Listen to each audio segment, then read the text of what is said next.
Hello students, welcome back on my channel. Today we will study second chapter of class 12th physics, that is electrostatic potential and capacitance. इस chapter के हम कुछ important topics जैसे कि electric potential, potential difference, electric potential due to a point charge, electric potential at an actual point of a dipole and electric potential at an equatorial point of a dipole. इन topics को आज के lecture में हम cover करेंगे. So please watch the video till the end. First topic is electric potential. What is electric potential? Now I will define what is electric potential.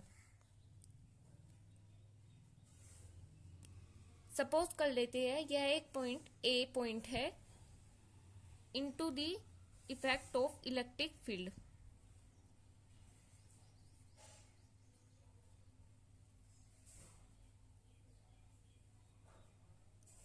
Electric potential is defined as the amount of work done in moving a unit positive charge from infinity to that point in the electric field. किसी भी unit positive charge, suppose कीजिए हमारे पास Q not एक unit positive charge है, unit positive charge which is palace at infinity, जो कि infinity पर रखा हुआ है. इस यूनिट पॉजिटिव चार्ज को इंफिनिटी से ए पॉइंट तक लाने के लिए जो वर्क डन किया गया है उसी को हम पोटेंशियल कहते हैं. Electric potential is defined as the amount of work done in moving a unit positive charge into the electric field. This point A is present in an electric field. This is known as the potential. Potential की SI unit होती है volt, जिसको हम we से denote करते हैं. I hope आपको electric potential समझ आया होगा. Now the second topic is potential difference. What is potential difference?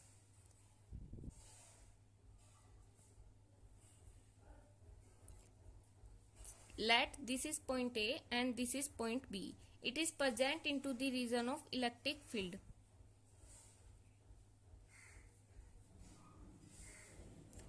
The amount of work done in moving a unit positive charge from point A to point B or point B to A is the potential difference. What is potential difference? It is defined as the amount of work done in moving a unit positive charge from one point to the other point is known as the potential difference. It is also denoted by V. That means SI unit of potential difference is volt, which is denoted by V. अभी मैंने आपको दो point समझाए हैं, electric potential and potential difference. एक बार और quick revision कर लेते हैं. What is electric potential? Electric potential is the moving of the unit positive charge from infinity to a point which is present into the electric field, and the amount of work done in moving a unit positive charge from infinity to that point is known as the potential or electric potential. And what is potential difference? Potential difference होता है किसी भी unit positive charge को एक point से दूसरे point तक ले जाने के लिए, और इलेक्ट्रिक पोटेंशियल होता है यूनिट पॉजिटिव चार्ज को इंफिनिटी से किसी पॉइंट तक लाने के लिए. आई होप आपको ये सब टॉपिक क्लियर होंगे. Now the third topic is electric potential due to a point charge. The next topic is electric potential due to a point charge. इस टॉपिक को आपको बताने से पहले मैं आपको बताती हूँ जो मैंने आपको बुक के स्टार्टिंग के इंट्रोडक्शन में समझाया था. एक बार उसको और रिवाइज कर लेते हैं. अगर हमारे पास चार्ज है तो चार्ज के आसपास के रीजन में इलेक्ट्रिक फील्ड होगा. चार्ज के आसपास के रीजन में हमारे पास इलेक्ट्रिक फील्ड होगा. अगर हम इलेक्ट्रिक फील्ड के रीजन में किसी यूनिट और टेस्ट चार्ज को ले आते हैं तब उस पर फोर्स जनरेट होगी. फोर्स की वजह से डिस्प्लेसमेंट होता है और डिस्प्लेसमेंट की वजह से वर्क डन होता है. वर्क डन से हमारे पास पोटेंशियल जनरेट होता है.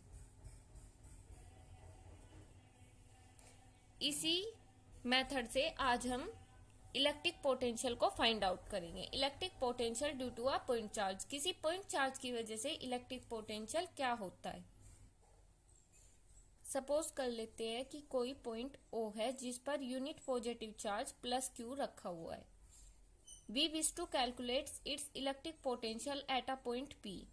हम P पॉइंट पर इलेक्ट्रिक पोटेंशियल फाइंड आउट करना चाह रहे हैं, which is at a distance R from O। The distance between OP is R.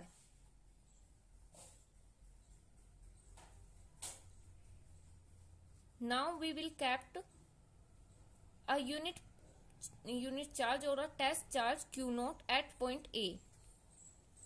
हमने देखा कि O पॉइंट पर +Q यूनिट पॉजिटिव चार्ज रखा हुआ है, जिसका हमें इलेक्ट्रिक पोटेंशियल P पॉइंट पर निकालना है। O से P की डिस्टेंस R है। A पर हम एक यूनिट और टेस्ट चार्ज Q नोट ले आते हैं। Q नोट को हम टेस्ट चार्ज मान लेते हैं। टेस्ट चार्ज स्मॉल चार्ज होता है। Q नोट टेस्ट चार्ज ले आते हैं। जैसे कि यहाँ पर पहले ही पॉजिटिव चार्ज रखा हुआ था, उसके आसपास के रीजन में इलेक्ट्रिक फील्ड जनरेट हुआ होगा।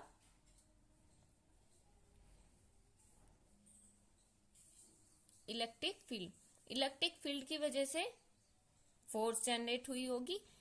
दैट मीन्स O पॉइंट पर रखा हुआ पॉजिटिव चार्ज A पॉइंट पर रखे हुए टेस्ट चार्ज पर एक फोर्स अप्लाई कर रहा है। फोर्स की वजह से डिस्प्लेसमेंट होता है।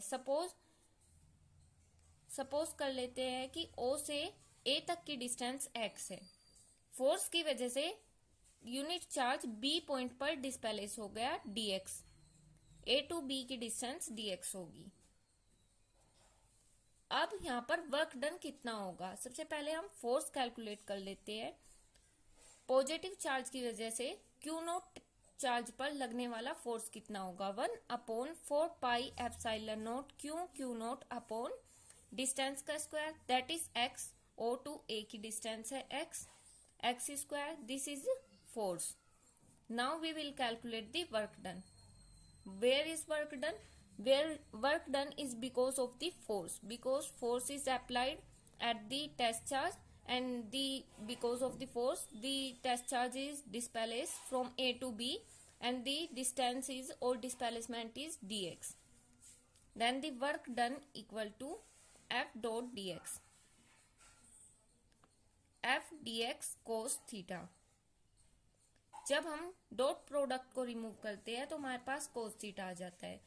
A टू B के बीच कितना एंगल है, cos 180 डिग्री का। cos 180 की वैल्यू होती है -1।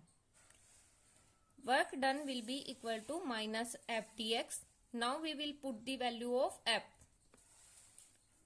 -1/4πε0 Q note upon x square dx। This is the small work done. Now we have to calculate the total work done. Total work x to R. Now we will calculate total work done, which is denoted by capital W. Why this is small work done? Because this is of the small displacement from A to B of the test charge in the presence of a force which is applied by a unit positive charge. Total work done is denoted by W, capital W, equal to integration करेंगे infinity से लेकर R distance तक। Suppose this test charge comes from infinity to that point P. So integration की limits होगी lower limit infinity and upper limit is R. And small w की value को हम यहाँ पर पुट कर देंगे, -1/4πε0 Q note upon x square dx। w equal to 1/4πε0 हमारे पास कांस्टेंट है और Q नोट भी कांस्टेंट हो जाएगा, क्योंकि इंटीग्रेशन हम x के रेस्पेक्ट में कर रहे हैं, तो केवल x वाली टर्म का ही इंटीग्रेशन होगा। बाकी सब टर्म्स को कांस्टेंट मानकर हम बाहर निकाल देंगे इंटीग्रेशन से। 4πε0 infinity to R 1/x square dx। Capital W equal to -Q nought 4πε0 integration from infinity to R, integrate ही कर लेते हैं। 1/x² का इंटीग्रेशन होता है -1/x and limit is infinity to r।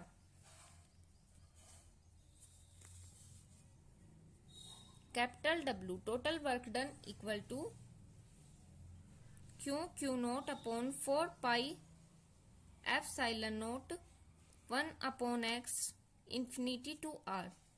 अब हम लिमिट की वैल्यू पुट कर देंगे 4πε0 1/r minus 1/इंफिनिटी।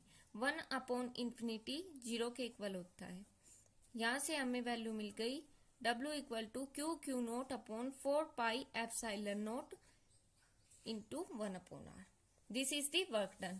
Now we have to calculate the potential difference or the electric potential. Electric potential is equal to the work done upon charge. Work done की value हमारे पास है Q0 4πε0 1/r and the charge is Q0। Q0 से Q0 cut हो जाएगा। यहाँ पर हमारे पास electric potential that is denoted by V equal आ जाएगा Q/4πε0 r। That means we can say that electric potential is inversely proportional to the distance. Hence we proved. Now the next topic is electric potential at an axial point of a dipole or an equatorial point of a dipole. First we will study electric potential at an axial point of a dipole. As you all know that what is dipole? A dipole is a system of unit negative and unit positive charge separated by a small distance that is 2a. From A to O is the distance a and O to B is the distance a. Now we have to calculate the electric potential at an axial point. Suppose P is the point at which we have to calculate the electric potential. Now consider distance of P from O is the r. To calculate the electric potential at P due to the dipole, let total electric potential is V. Now the electric potential is equal to potential due to positive charge and potential due to negative charge. Potential due to positive charge is equal to Q/4πε0 and the distance of positive charge to P is this is R O to P and O to B is the distance A. Then B to P is the distance R minus A. R minus A and the potential due to negative charge. Negative charge upon 4πε0 and the distance of negative charge to P is R plus A. This is the distance A and the total distance is R plus A. Q minus Q 4πε0 R minus A 4πε0 R plus A. Now we will take common from it. This is Q/4πε0 and the left is 1/r minus A minus 1/r plus A. We found that Q/4πε0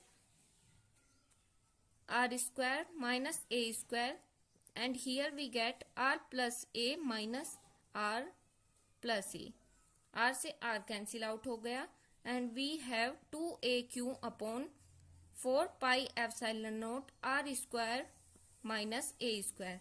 As we know that A is very small as compared to R, so we can neglect the A square as compared to R square. As we know that the dipole moment P equal to 2aq. Then we will put P at there and P upon 4πε0 r square because A square is neglected as compared to R square. It is very small. This is the total electric potential at an axial point of a dipole. Now the next topic is electric potential of an equatorial point. Electric potential at an equatorial point of a dipole. This is dipole. Dipole is the system of positive and the negative charges separated by a small distance, that is 2a. The distance between positive and negative charge is the 2a. Now we have to find out the electric potential at a point P, which is at a distance r from the O. O is the center point of the electric dipole, and this is distance A. By Pythagoras formula, the distance between A to P is under root r square plus a square. Now we have to find the electric potential at point P, which is equal to total potential V. V equal to electric potential due to positive charge and electric potential due to negative charge. Electric potential due to positive charge is 1 upon 4 pi epsilon naught plus q upon under root r square plus a square. This is the distance between P to B. And electric potential due to negative charge is the 1 upon 4 pi epsilon naught minus q upon under root r square plus a square, which is both equal in magnitude but have opposite signs, so they cancel out, and the total electric potential at an equatorial point will be 0. I hope आपको video समझ आई होगी, सारे topics आपको clear हो गए. Thank you for watching the video. अगर आपको कोई डाउट रहता है तो आप मुझे कमेंट्स करके पूछ सकते हैं.